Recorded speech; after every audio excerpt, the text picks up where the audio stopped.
What's happening, everybody? It's Sean with Reactions to the Classics, and today we got a reaction to the Dirty Dozen Orphan 45s. What a name, right? From our friend, longtime supporter, and patron of the channel, Joseph. Thank you, Joseph. Thanks to all the patrons who make this thing go. If you'd like to support us anyway, check out the Patreon link below or the Patreon link on the end screen when that hits a while from now. So this one's going to be a fun one, right? Because it's a lot of older songs. I'm going to let Joseph tell the story of how he came to this. For this list, I'm digging back, partly for nostalgia and partly in celebration of her 70th birthday, May 19th, to some of my earliest musical memories, namely the box of me dear old mom's 45s she'd collected mostly between 1964 and 1968. A couple earlier ones were in there as well. While this collection may pale in comparison to the colossus of 80s pop hits once owned by a certain YouTube reactor, which could be me because I had 1,000, maybe 2,000 45s back in the day. Wow, I wish I still had them, but it made for a great time capsule, and I was also allowed from a young age, I'm talking 4 years old here, to play without supervision. Now that's pretty nice right there. I had to wait for my hands to get bigger before I was allowed to touch LPs on my own. Didn't want fingernails all over them. Fair enough, I guess. The term Orphan 45, aside from being a steal from one of the least popular Doctor Who episodes of all time, Orphan 55, nowhere near as bad as its reputation, by the way, refers to songs by artists we didn't have full albums by. Or in a couple of cases did, but they were awful, so never got played. Stand up, Mr. Tom Jones. Uh-oh, guys, if you love Tom Jones. But don't worry, he's going to appear here. So therefore excludes the likes of the Hollies, Gene Pitney, Neil Diamond, and most notably, the only artist Mum amassed a whole stack of singles from namely, them four lads from Liverpool, who she also saw live. Wow, I'm jealous. The order here is pretty arbitrary. We start with probably my least favorite and with definitely my most favorite, but most of the ones in between could be in any order. I've erred towards front-loading the list with some of the better-known songs and saving ones I'm fairly sure you won't be familiar with for later. So let's jump into this thing. We'll start out with Have I the Right from the Honeycombs album in 1964. Joseph says, one of the few songs on the list where I can recall the B-side, Please Don't Pretend Again, despite not having heard it in at least 20 years. I found it was the debut single and biggest hit of the British band The Honeycombs, composed by Ken Howard and Alan Blakely, who made contact with the Honeycombs, a London-based group, then playing under the names of the Sheritons. Howard and Blakely were impressed by the group's lead vocalist, Dennis DL, and the fact that they had a female drummer, man, it's a long time ago, and Honey Lantry, the Honeycombs, right? Conspicuous in Have I the Right is the prominent part of the drums that carry the song. Their effect was enhanced by having the members of the group stamp their feet on the wooden stairs to the studio. The producer recorded the sound with 5 microphones he had fixed to the banisters with bicycle clips. Man, you had to get creative back in the day. For the finishing touch, someone beat a tambourine directly onto a microphone. The recording was somewhat speeded up, reportedly to the disappointment of Dennis DL, who regretted that he could not reproduce this sound on the stage. That is the problem. 3 in Ireland, 1 in the UK, 5 in the US. I don't recognize the name. I would imagine I'm going to recognize the song itself. I'll have the lyrics up as always. Thanks again, Joseph. Have I the Right, the Honeycombs. I had actually never heard this song, right? It has a great 1964 sound, right? You just kind of know it when you hear it. Dennis's vocals are fantastic. I guess it was sped up. I don't know if it's really his fantastic, but that chorus, come right back, just really pounds you. And Honey's drums are great, you know, and the gist of the song. Basically, most of the songs written in the late 50s and early to mid 60s are either about we're so in love and I'm so glad, or you left me and I want you back. And this is you left me and I want you back. But in a little different presentation, Have I the Right to Hold You? It's all these Have I the Right to Kiss You? You know I always miss you. So he's asking, do I have the right to do all these things? So nowadays, in 2022, when I'm filming this, these lyrics might be looked at in a different way, but you know, it's a different time and place. So I did enjoy that one. Now we're going to get to a song that I for sure know. Mack the Knife from Bobby Darin, from Darin at the Cope in 1960. So we're going way back. Joseph said the earliest song on the list, but what a classic. For actors, Brecht is supposed to be one of the great figures in theater, but for me, he'll always be the bloke who co-wrote Mack the Knife. Everything else he did pales in comparison. I may be stretching things slightly here, Joseph says. Funnily enough, it's also about the only song I can sing. When asked about my singing voice, I say nothing special, but I can carry a tune. And that tune is Mack the Knife. So this song is known also as the Ballad of Mack the Knife. It's a song composed by Kurt Will with lyrics by Bertolt Brecht for their 1928 music drama, The Threepenny Opera. The song has become a popular standard recorded by many artists, including a US and UK #1 hit for Bobby Darin in 1959/1960. Earned him 2 Grammys for Record of the Year and Best New Artist. Dick Clark had advised Darin not to record the song because of the perception that having come from an opera, it would not appeal to the rock and roll audience Dick later on said, obviously, he was wrong. We actually have a reaction to this song, Mack the Knife, a triple reaction that one of our other patrons, Fran, had us do. But this, Bobby Darin's not in here. That triple reaction had Louis Armstrong, Ute Limper, and Pedro Navaja and Willie Colon. So that's up on the channel if you want to check it up later. But we didn't have the classic Darin, so let's check it out. Mack the Knife, Bobby Darin, has everything you want out of a song of this time, right? 1959, 1960. You got the big band sound sort of coming in there. And Bobby just delivers it like you would want to. I can see him up there right now. I don't even know what the guy looks like, but I can see him up there, in the tux, belting this thing out, got the brass section around him. And I mean, the basic gist of the story is you don't want to deal with Mack the Knife when he's coming around, but just a classic song. The traditional arrangement for me, this is the version of the song that I know when I hear it. So a fantastic choice here. Now up to Mr. Tom Jones. It's not unusual. From Along Came Jones in 1965. Joseph says, now, I haven't heard his entire discography, but I'm pretty certain this is the only thing Tom has ever done that I truly love. Until compiling this list, though, I had no idea how short it was. It doesn't even hit the 2-minute mark, and that's with the last 20 seconds being Tom woo-wooing to even bring it up to that length. But it's magnificent. The full album of this we had, Green Grass of Home, on the other hand. What an absolute stinker. Whew. This song was written by Les Reed and Gordon Mills, first recorded by then unknown Tom Jones after first been offered to Sandy Shaw. Jones' recorder was intended to be a demo for Shaw, but when she heard it, she was so impressed with Tom's delivery that she declined the song and recommended he release it himself. The record was the second Decca single Jones released, reaching #1 in the UK. Also, the first hit for Jones in the US went to #10, so he owes Sandy Shaw a little debt of gratitude there. The musical arranger was Les Reed. Although the guitarist has been cited as Jimmy Page of Led Zeppelin, Reed has stated the only guitarist was Joe Moretti. However, Page does list the session in his online discography, as so much with Zepp and their members.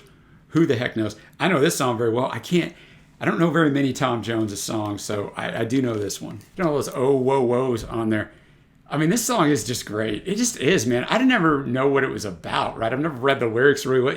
You know that it's not unusual, but the whole "it's not unusual to be loved by anyone." I knew that line, but after that, you just kind of listen to the song and blend into it. But it's not unusual to have fun with anyone. But when I see you hanging about with anyone, it's not unusual to see me cry, "Oh, I want to die." So he builds on that, right? So he's in love with this girl from afar. He sees her with other people. It just kills him. And then we got a nice saxophone in there. And at the very end, it's if I ever find that you've changed any time, it's not unusual to find out I'm in love with you. And then he gets into the whoa, whoa, whoa, whoa, whoa. Just a fantastic arrangement. Just everything about this song is just perfect almost, And really it is. It's 1:59, but it's really like 1:37 with the lyrics. So it is so quick, but it doesn't seem short, if that makes any sense. So that's probably going to end up on my favorites. All right, we're up to song number 4. Now, Joseph told me when he sent this to me, he knows I do all this research, and he provides me with a lot of research on his list, which is great. But this one he didn't have to because there's so much research out there. And he said, I'm sorry in advance because one of these songs has the longest wiki I've ever seen for a song. And I figured it was the song that's up next. You see it below, Good Vibrations by the Beach Boys. I could literally do a 30-minute video on just this song. Don't worry, I'm not going to. I'm just telling you the story behind this song is unbelievable. But Joseph says, so this is Good Vibrations, the Beach Boys single from 1966. Joseph says, never been a fan overall. Heresy, perhaps, outside of a few key tracks. But this remains one of my favorite 60s singles of them all. And I liked this years before I started watching Doctor Who. So the fact it sounds a bit like that show's theme tune in places wasn't even a factor. I do remember the B-side was one of the dull instrumentals on Pet Sounds, Let's Go Away for a While. Might be an early cause of my general dislike for instrumentals, now that I come to think of it. All right, so I summarized, and you're gonna go, you really did? I summarized this greatly, but this song is it's highly, highly important in the history of rock music. So I had to do it some justice. It was composed by Brian Wilson with lyrics by Mike Love. It was released as a single in October of '66. It was an immediate critical and commercial hit, topping the charts in several countries, including the US and the UK, characterized by its complex soundscapes, episodic structure, and subversions of pop music formula. It was the most expensive single ever recorded at that point. It later became widely acclaimed as one of the finest and most important works of the rock era. Also produced by Wilson, the title derived from his fascination with cosmic vibrations. As his mother would tell him as a child, the dogs sometimes bark at people in response to their bad vibrations. It used the concept to suggest extrasensory perception, while Love's lyrics were inspired by the flower power movement. The song was written as it was recorded and is in a similar fashion to other compositions from Wilson's Smile period. It was issued as a standalone single backed with, as Joseph remembered, Let's Go Away for a While, and was to be included on the never-finished album Smile. Instead, the track appeared on the September 1967 released Smiley Smile. The making of this song was unprecedented for any kind of recording. Building on his approach for Pet Sounds, Wilson recorded a surplus of short, interchangeable music fragments with his bandmates and a host of session musicians at 4 different Hollywood studios from February to September of 1966, a process reflected in the song's several dramatic shifts in key, texture, instrumentation, and mood. Over 90 hours of tape, which is just insanity, guys, was consumed in the sessions, with the total cost of production estimated to be in the tens of thousands of dollars. I'll get to that more of that in a minute. Band publicist Derek Taylor dubbed the unusual work a, quote, pocket symphony. Now, Derek Taylor was the guy that my man George Harrison was waiting for when he wrote Blue Jay Way. I threw that in there for free. It helped develop the use of the studio as an instrument and heralded a wave of pop experimentation and the onset of psychedelic and progressive rock.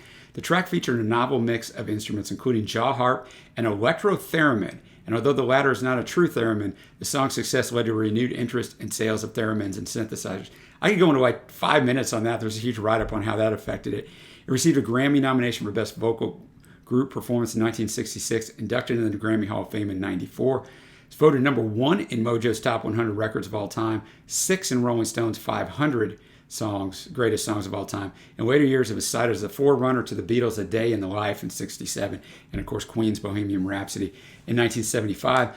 Capitol Records executives were worried that the lyrics contained psychedelic overtones, and Brian was accused of having the song's production on his based the song's production on his LSD experiences. Brian clarified the song was written under the influence of marijuana, not LSD. For instrumentation, Brian went back to, of course, the world-famous Wrecking Crew in LA. Now, biographer Peter Ames Carlin wrote that Brian was so puzzled by the arranging of Good Vibrations, he would often arrive at a session, consider a few possibilities, and then leave without recording anything, which of course pushed the cost up because you have all the musicians there, you have everybody there, you book the studio time, you show up, you don't do anything, it doesn't matter, all those people still get paid. One estimate of the overall production expenses is between $50,000 and $75,000, equivalent to around $600,000 in today's money. By comparison, the whole of Pet Sounds, it cost $70,000. It itself was an unusually high cost for the album, but this might have cost as much or more than the entire Pet Sounds. There's 6 unique sections to the piece. Music theorist Daniel Harrison refers to these sections individually as the verse, the refrain or chorus, the first episodic digression, the second episodic digression, the retro refrain, and the coda. Each has a distinct musical texture, partly due to the nature of the song's recording.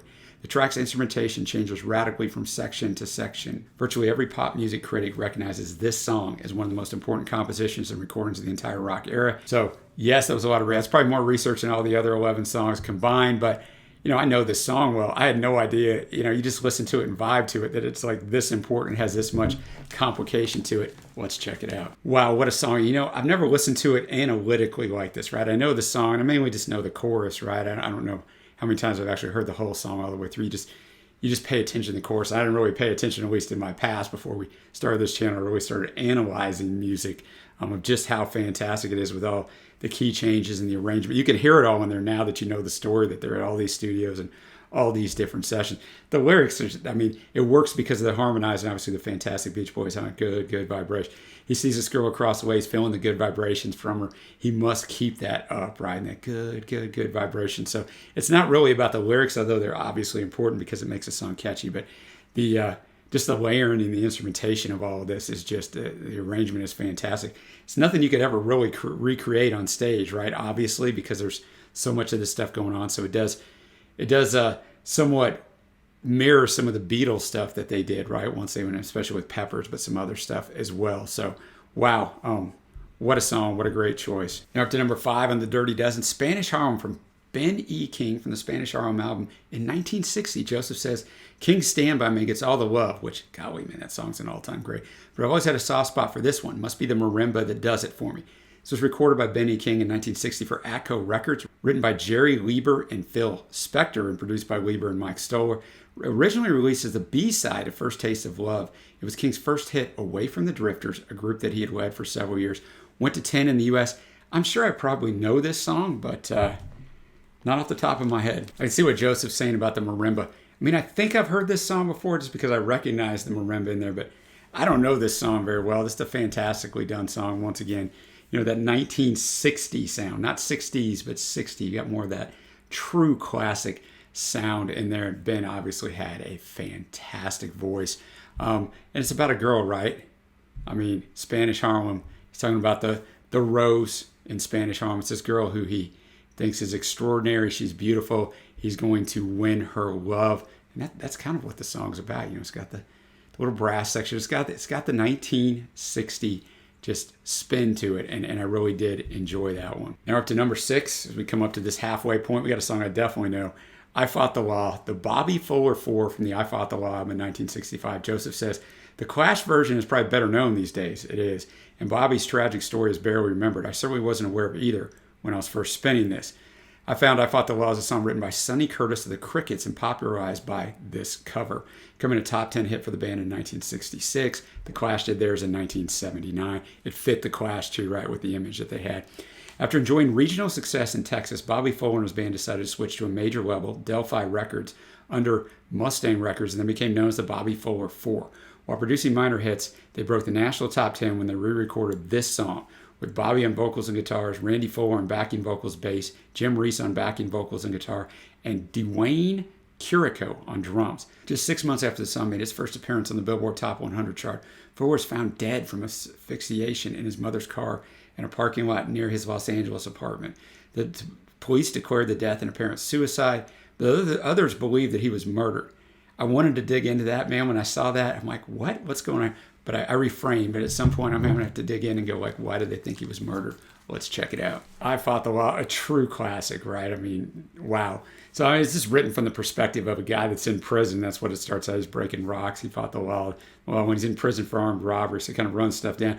His only regret seems to be that, you know, he's away from his girl. He kind of failed her, and now he's been put away. He doesn't really offer an apology for anything that he did, but just the tone of the song. I mean, I know the Dead Kennedys did it as well. Tons of artists have done it, but this is the version that I hold the nearest and dearest. I know the Clash version is great as well, but yeah, man, what a song, what a choice. We're halfway done with this list. And saying that, as we move into the back half of this list, I don't know by name any of these songs. So Joseph had mentioned at the start he front-loaded with songs that he thought I would know, and he did a very good job with that, because I don't know that I know any of these, but let's go to his 7th pick here. And just a reminder, these are not really in any particular order. We got Lightning Strikes from Lou Christie from the Lightning Strikes album in 1965. Joseph says, one of those artists I never had any cause to consider hearing more by while loving this.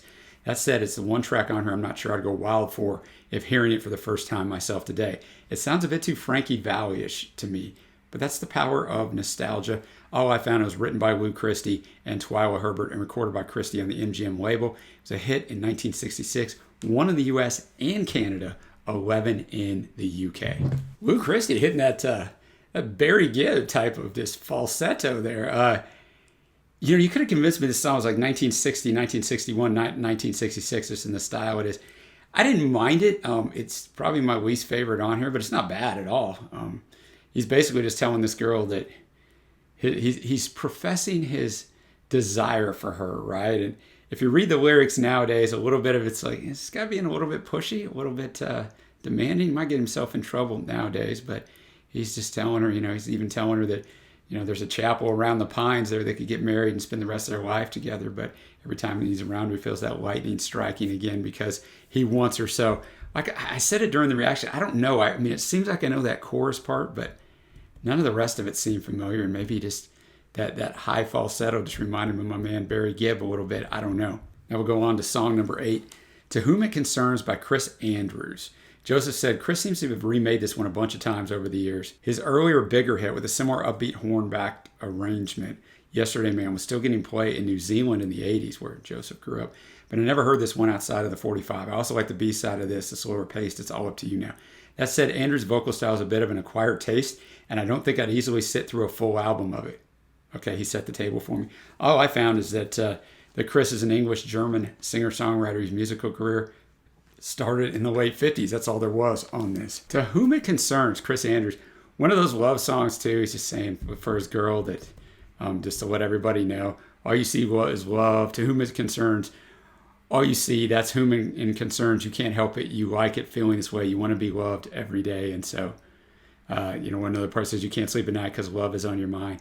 And that's our love can sometimes be so unkind. When at last leave come to do you dream, my famous, wonderful person, yes, the one you love. So that was probably actually my least favorite on here. Sorry, Joseph. It's fine, but, it's got the traditional horns and all of that good stuff. Not a bad song, but would take probably a while to grow on me. Next up, we have The Pied Piper from Crispian St. Peter's from the album Follow Me in 1966. Joseph says, both this and St. Peter's other big hit, You Were On My Mind, were also still getting regular New Zealand airplay decades later. But again, I've never sought out anything else from him. Do recall being put off investigating further when I saw a quote from him where he claimed to have written 100 songs better than anything the Beatles had done. Neither of his hits were self-penned, but I guess that doesn't prove him wrong. Great voice, though. That is a bold statement. Written by the duo The Changing Times, consisting of Steve Duboff and Artie Kornfeld, who first recorded it in 1965. Their version reached 87 on the Billboard Hot 100. However, when British pop singer Crispian St. Peter's recorded it, he scored a major hit with the single during the summer of 66, with 4 in the US, 5 in the UK, 1 in Canada. The title came from the German folklore fairy tale, whose character is, of course, the Pied Piper of Hamelin. The Pied Piper, I actually really like that song a lot. I love the energy behind it. It's 1966 personified, right? Love the energy behind it, just all of it. The story of the song is basically he's trying to get this girl and using a little reverse psychology on her, like, why aren't you with me? I'm the Pied Piper, follow me. I guess that's a flute on there. I don't know, but it sounded really good and it kind of punched up the chorus, but maybe Mr. St. Peter's wasn't the legend that he thought he was in his mind, but that was an awfully good song. Now we go to Abraham, Martin, and John from Dion, a single in 1968. Joseph said, even before I understood what this was about, the emotion behind it came through. That's the power of music in it. And while their versions are better than fine, I don't think Marvin Gaye or even Marillion better this version. I mean, Joseph is a super fan of Marillion. Wow, what a statement. I found it's a 1968 song written by Dick Holler, first recorded by Dion, so he's the first one to do it, in a version that was a substantial North American hit in 68, 69. Near simultaneous cover versions, because that's how we did it back then, by Smokey Robinson and the Miracles and Moms Mabley, also charted in the US in 69. And a 1969 version by Marvin Gaye was the hit version in the UK, so depending on where you're watching this from, you might know that version way more. The song itself is a tribute to the memory of 4 assassinated Americans, all icons of social change. Abraham Lincoln, Martin Luther King Jr., John F. Kennedy, and his brother Robert F. Kennedy. It was written in response to the assassination of King and that of Robert Kennedy in April and June of 68, respectively. This version by Dion features a flugelhorn, an electric organ, bass, and drums. 4 in the U.S., selling 1 million copies. Number 1 in Canada.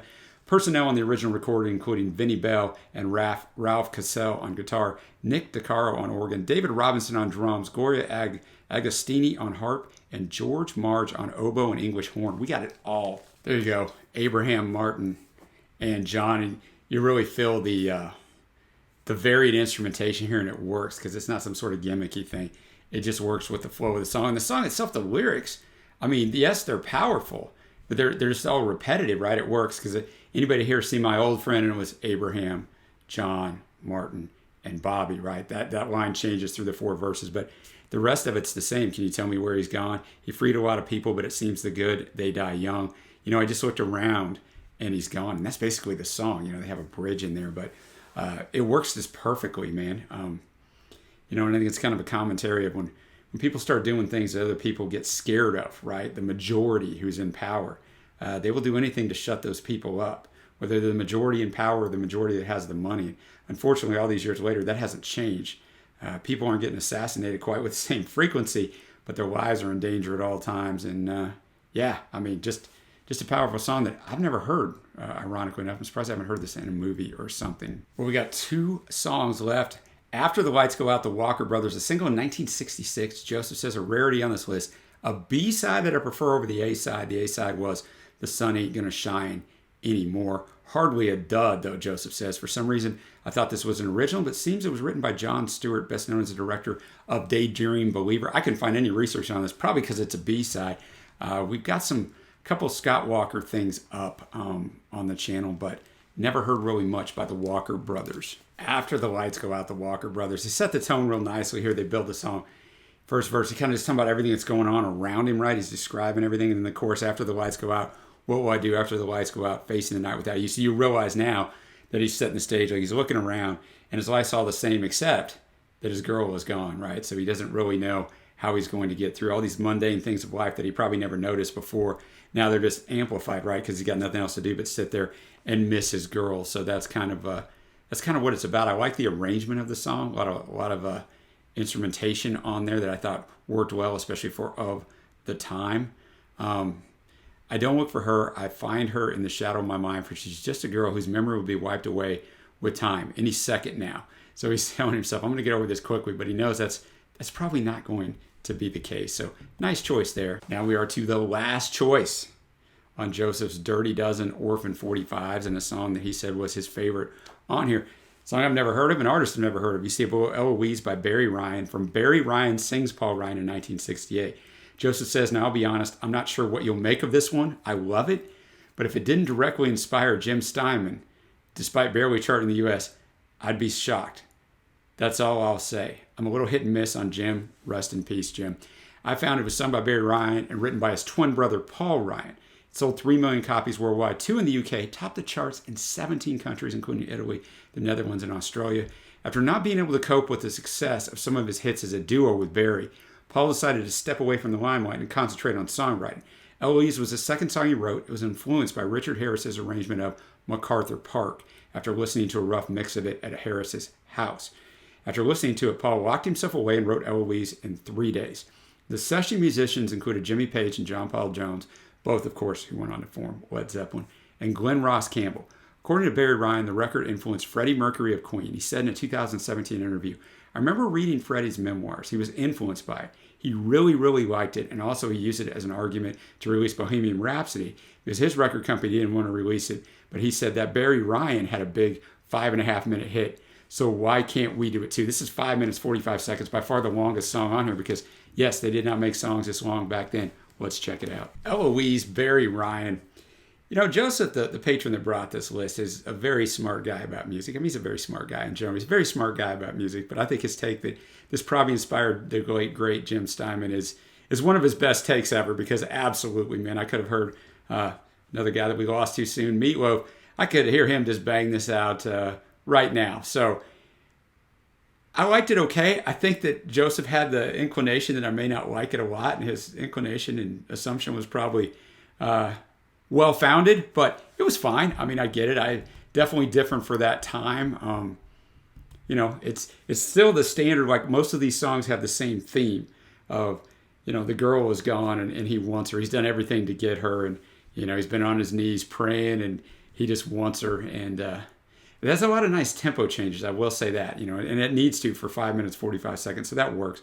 But yeah, I get why you have it on this list. Maybe not for me, but I'm sure it's for a lot of you out there, and it was an absolute huge hit. Now we're up to my favorite tracks, which is kind of tricky to pick on a list like this, right? I mean, these are kind of cherry-picked great songs. I liked almost every single one of them a lot.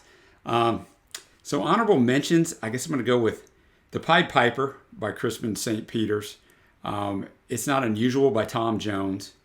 My favorites are going to be Good Vibrations and I Fought the Law. But, you know, I mean, you could argue almost every song on here for me, and I wouldn't argue it too much. So thanks to Joseph for bringing this one. As I mentioned earlier, thanks to all the patrons. Thanks to you guys for watching this thing. Let me know your favorite tracks below. Give me any suggestions of maybe great 60s songs that we should check out here on the channel and do a reaction to. Until next time, guys, I will see you.